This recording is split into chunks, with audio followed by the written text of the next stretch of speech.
kú dédé àkókò yìí gbogbo ẹ̀yin olólùfẹ́ ìkànnì Jígí Alára, ìkànnì kẹrìnlélógún tó fìdí pagbá sílùú Ìbàdàn nípínlẹ̀ Ọ̀yọ́, níbi táwa ti máa ka ìròyìn gẹ́gẹ́ bí àkọlé ìtàn, níbi táwọn òkè ti ń sọ irọ́ di ọ̀rọ̀ kó tó di pa àrọ́rọ̀ sọ, torí pẹ̀lú Ìmísí Odùduwà ó ní gbogbo ọ̀rọ̀ tó ń jáde lẹ́nu wa o. Gbogbo ẹ̀yin olólùfẹ́ wa pátá, gbogbo yín la kí o, gbogbo yín la kí.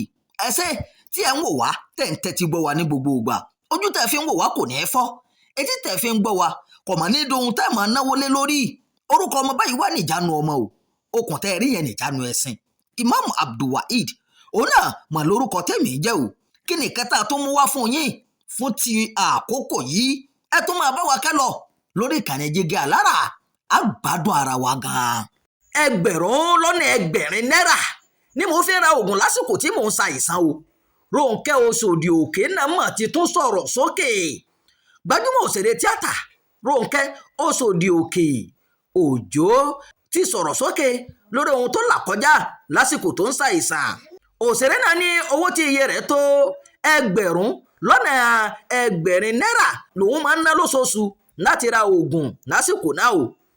Gbajúmọ̀ òṣèré náà ló sọ̀rọ̀ yìí nínú ìfọ̀rọ̀wérọ̀ kan pẹ̀lú iléeṣẹ́ ìròyìn abẹ́lé African A-List, níbi tó ti ṣàlàyé pé àwọn akẹgbẹ́ òun àti alága ẹgbẹ́ àwọn awakọ̀ MC Olúọmọ ló dìde ìrànlọ́wọ́ fóun o lásìkò tó ń sọ̀rọ̀ nípa iye tó ná lórí oògùn lóṣooṣù.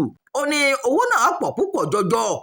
Ó ní mo dúpẹ́ lọ́wọ́ Ọlọ́run pé ó jẹ́ Ọlọ́run, mo tún dúpẹ́ lọ́wọ́ MC Olúọmọ àtàwọn akẹgbẹ́ mi tí wọ́n jẹ́ kí n wà láyé lónìí yìí. Ṣé ẹ mọ̀ nǹkan kan tó ń túmọ̀ sí kí èèyàn máa fi ẹgbẹ̀rún lọ́nà ẹgbẹ̀rin ra oògùn lóṣooṣù?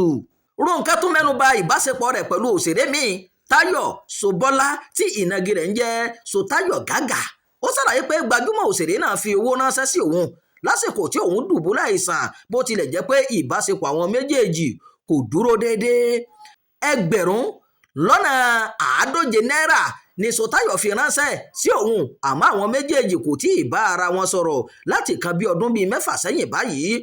Ó ní èmi àti Ṣòtáyọ̀ kò tí ì sọ̀rọ̀ fún ọjọ́ pípẹ́, kì í ṣe pé à ń jà o, àmọ́ a ní àríyànjiyàn kékeré kan ni.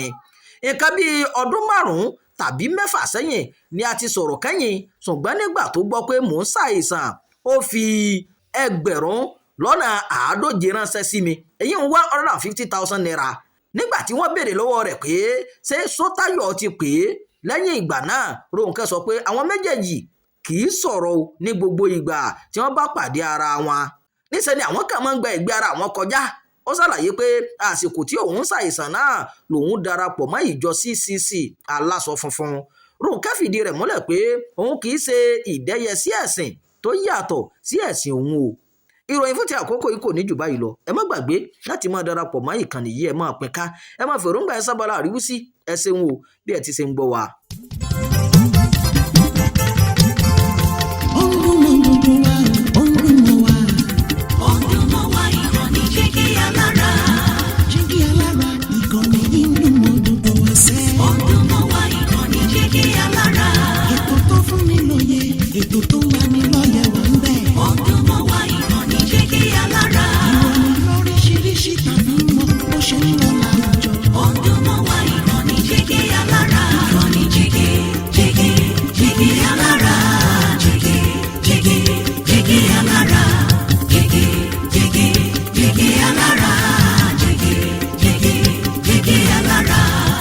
Ìkànnì Jígí Alára 24, bàbá gbogbo.